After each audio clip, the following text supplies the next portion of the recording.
Hi, welcome to Off the Shelf with Christine and Katie. Summer's coming and it is the perfect time for a little bit of some spooky reading.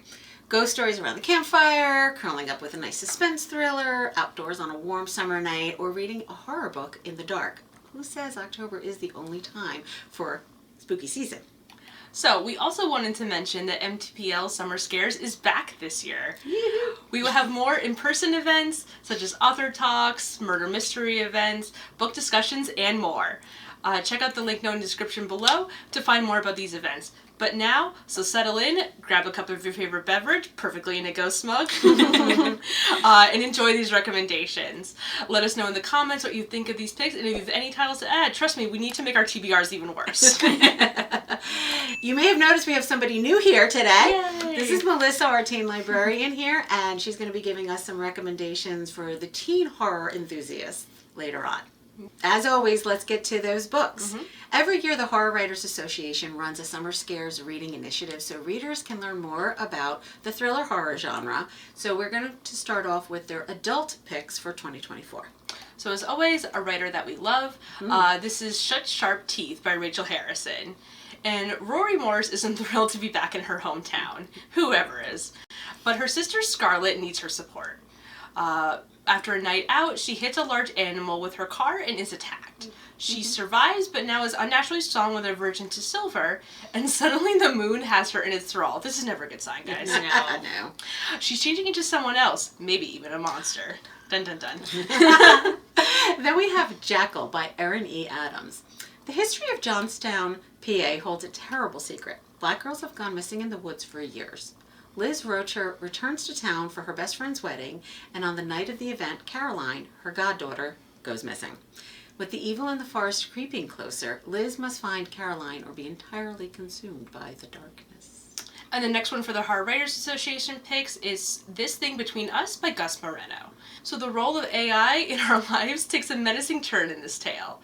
The odd things Diego's and Vera's smart speaker did, cold spots, scratching on the wall, peculiar packages arriving, just like my Amazon account, seemed funny until Vera was killed. Diego wants to get away. A secluded cabin seems perfect, but finds that there is no escape, not from his grief and not from the evil hunting him. It's funny you say you mentioned your Amazon account because when I saw him talk about this book, he described it as a spooky Alexa. That was my thought. I am dying to read this book. I really want to read this now. It's definitely one of my That's top awesome. picks. We also have a few books from our upcoming July Horror Author Panel. You can come to the library and join these 4 authors who will be speaking to us virtually as they discuss their books in the horror genre. So, Katie, why don't you start us off with one of our favorite authors who'll be visiting. Sure. So, as we already mentioned her prior, but her newest book is called So Thirsty by Rachel Harrison. I love this cover. And is about Sloane is dreading her birthday, not wanting another reminder that she is getting older like the rest of us, and she is indifferent about where her life is. On a girls' getaway weekend, Sloane and her best friend Naomi have a wild night out. And with a group of mysterious strangers. Dun dun dun.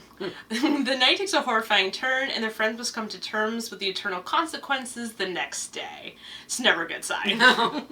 And one of our other favorite disturbing authors is we have The Skin Was Once Mine and Other Disturbances by Eric Lavorca. The latest collection of 4 terrifyingly horrific stories by the author of Things Have Gotten Worse Since We Spoke. In the title tale, Gillian is grieving the father she idealized who died under mysterious circumstances. Back in her childhood home after nearly 20 years, she discovers a dark secret that threatens everything she ever knew about her father. I am just noticing a lot of these protagonists are going back to their hometown and finding secrets. Yeah. And the next one we're going to recommend, his next book is What Kind of Mother by Clay McLeod Chapman.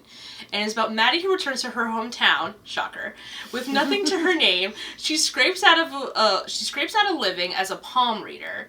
She reconnects with her old boyfriend Henry, who is infamous locally for his refusal to give up looking for his infant son, who has been missing for years and is presumed dead.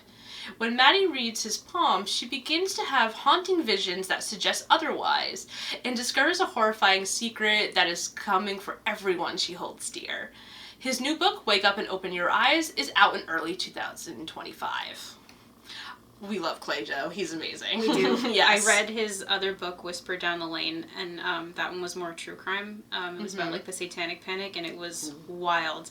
Definitely come to the author talk though, because speaking to that man or listening to him speak in person, it's always a good time. He's also the happiest guy alive for what he writes. For what he writes, it's ridiculous. Yes. Speaking of another author we've had in love here before, We have Horror Movie by Paul Tremblay. And this is in June 1993, 4 filmmakers made Horror Movie, a notorious and disturbing horror flick. Even though only 3 scenes were released, the film developed a fan base and now Hollywood wants to do a reboot. The only surviving cast member, not a good sign right there, known simply as the thin kid in the script, is invited to assist. He remembers the secrets that were buried within the original screenplay, the bizarre events of the filming, and the tragedy on set. A chilling twist on the cursed film genre from the best-selling author of The Pallbearers Club and The Cabin at the End of the World. I'm thinking Blair Witch Project. Yeah, sounds like it. All right, now we have a few picks from our teen librarian, starting off with the Horror Writers Association teen picks. So the first one we have is All These Bodies by Kendari Blake. It is summer 1958. A gruesome killer plagues the Midwest. When 15-year-old Marie is found covered in blood amidst the ladies' bodies, it's up to the sheriff's son Michael to find out what happened and how Marie ended up among all these bodies. The next one we have is Dead Flip, and this one is like the best cover ever. It's by Sarah Farazan. Growing up, Corey, Maz, and Sam were inseparable, but Sam has been missing for 5 years, and Corey and Maz aren't speaking. When Sam returns, still 12 years old, Maz and Corey must solve the mystery of what really happened to Sam. Oh, that sounds so interesting. I don't know if you can tell from the cover, but a haunted pinball machine. Ooh. That's all I'm gonna say. Haunted pinball machine. I don't know. It's also a love letter to the 80s, so definitely see how many references you can spot when you So read many it. horror influences have an 80s vibe. Yeah. The last horror writer's pick is #MurderTrending by Gretchen McNeil. When 17-year-old Dee Guerrero wakes up on the prison island, Alcatraz 2.0, she realizes she's about to be the next victim of the Postman app. Can Dee prove she's innocent before she's wrongfully murdered for the entire world to see? Dun dun dun. If those weren't enough, I will give you just one more. This is our horror book club pick for this summer.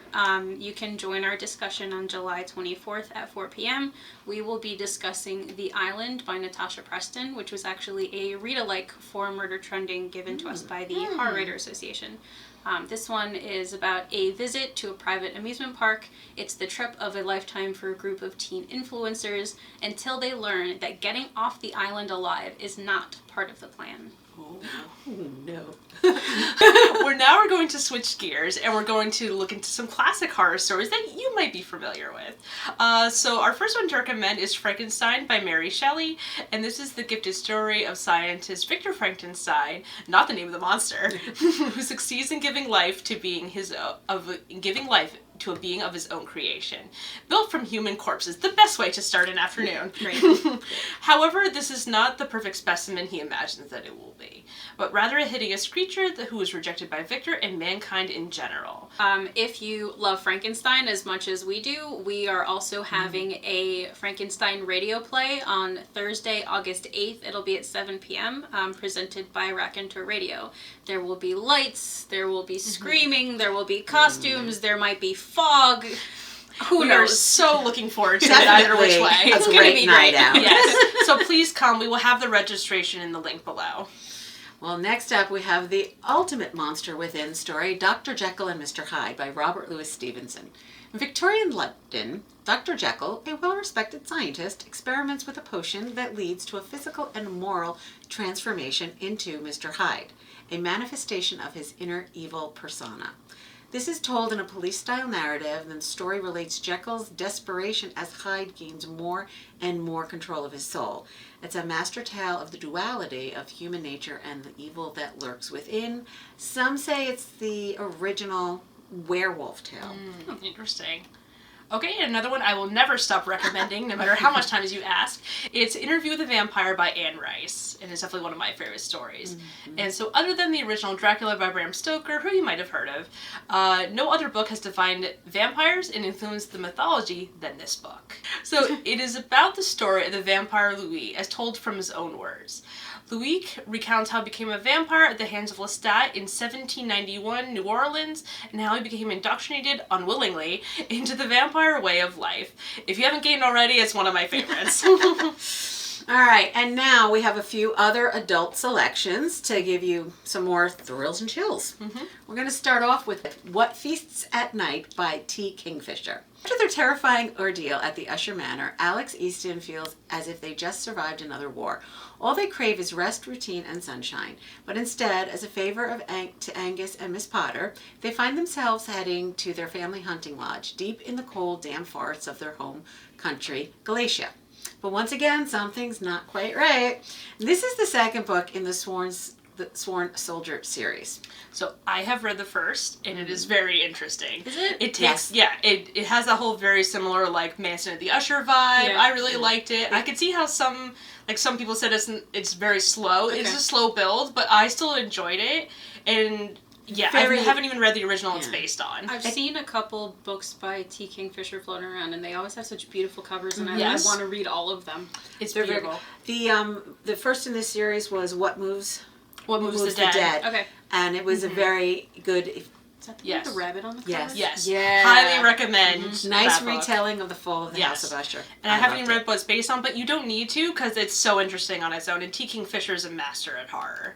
And the next one is called The Jinn Waits 100 Years by Shubham Khan. And this is about Akbar Manzil was once a grand estate, but is now broken down boarding house, complete with ghosts of past residents.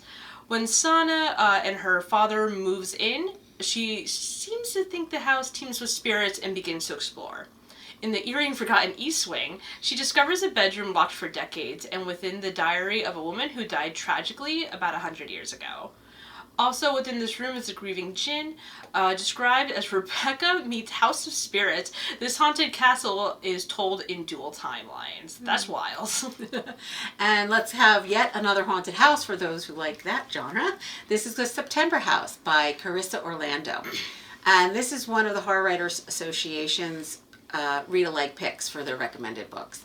This is a thrilling psychological horror debut novel about a woman who is determined to stay in her dream home even after it becomes haunted, no matter what the cost. You can survive anything is what Margaret tells herself as her dream home becomes filled with terrifying apparitions and walls that drip blood. This has been on my TBR for so long. I have to read this. The next one I recommend, which has been on my TBR for way too long, is The Reformatory by Tana Nariv Dew. And in 1950, 12-year-old Robbie was sentenced to 6 months at the Gracetown School for Boys, a reformatory, for kicking the son of the largest landowner in town in defense of his older sister. Having the gift to see ghosts, he finds the school full of boys who perished there in the past. The book is based on the notorious Dowser School for Boys, where the author's great uncle was a victim. So it's a little bit of historical fiction. A little bit of horror. Yeah, a little bit of horror. I love a little true crime in my horror, because then know, you have to think that this actually This happened. actually did People happen. actually did that stuff. That was also another read-alike recommended by the Horror Writers Association. Now we have one of the library's favorite authors, Middle of the Night by Riley Sager. 10-year-old Ethan and his best friend Billy set up a tent in their New Jersey backyard for an overnight sleepover. Nice. The next morning, though, the tent was slashed and Billy was missing, never to be found. Now it's 30 years later and Ethan has reluctantly returned to his hometown and begins to notice strange things happening at night. As he investigates the happenings from that night long ago, the more he realizes that no place, be it the quiet forest or suburban street, is completely safe, and that the past has a way of haunting the present. Dun, dun, dun. But that's done. All right, and another author that is beloved here at the library, their next book is called Witchcraft for Wayward Girls by Grady Hendrix. And it's coming out in January of 2025, but it is set in 1970s Florida at a home for unwed mothers. A group of young mothers are waiting out the final months until their babies are born, put up for adoption, and then they return to their regular lives. So one by one, they come back from the hospital traumatized and believe the house is haunted, but eventually discover it is young mother Holly that is. Dun, dun, dun. And since this book's publication was put back from the fall, you might want to check out his last novel, How to Sell a Haunted House in the Meantime, which I know everyone's here loves. Yeah. All right, next up we have The House of Last Resort by Christopher Golden. In the town of Becina, Italy, the mayor has taken drastic measures to rebuild, selling abandoned houses to anyone in the world for €1. As long as they've lived there for 5 years. You know that's a catch. You know, that doesn't sound bad. Too good to be Too true. good to be true. So Americans Tommy and Kate naturally jump on the deal, especially since Tommy's family is from this town. But his grandmother is horrified when he finds out what house they bought. They begin to unravel the horrifying secret of those who died in the house years ago, and all the while, something in the catacombs beneath Becina begins to stir. I really enjoyed his last book, All Hallows Eve, which took place in the 1980s, and had that nice vibe, so I'm really looking forward to reading this too. Okay, and the next one we're going to recommend is called My Darling Dreadful Thing by Johanna Van Veen, and is about Ruth as a companion only she can see. Ruth, a corpse-like spirit who has since been dead for centuries. The best imaginary friend. Exactly. Different. At one of Ruth's seances, she meets wealthy widow Agnes, who invites her back to her haunted estate, a great day in my opinion, where it is obvious to Ruth that something dreadful is brewing. And then someone is murdered and Ruth is viewed as the obvious culprit. She'll have to prove who or what is at fault. So if these recommendations have appealed to you, then please check out our Summer Scares event in the description below. In this event, we will have programs, activities for teens and adults, and even a couple for the whole family, such as our Frankenstein radio play event, that will allow you to explore more of the horror thriller genre. If you would like, we will also have a reading challenge bookmark, where if you complete all the activities on this bookmark that's listed here, you can win this lovely little ghost book chain that is printed by our 3D printer. You can also submit your own jobs to be printed through our 3D printer. Check out the information on our website. We hope you enjoyed this video, and we hope you'll check out the Summer Scares event. But until next time, take care. Happy reading. Bye. Bye.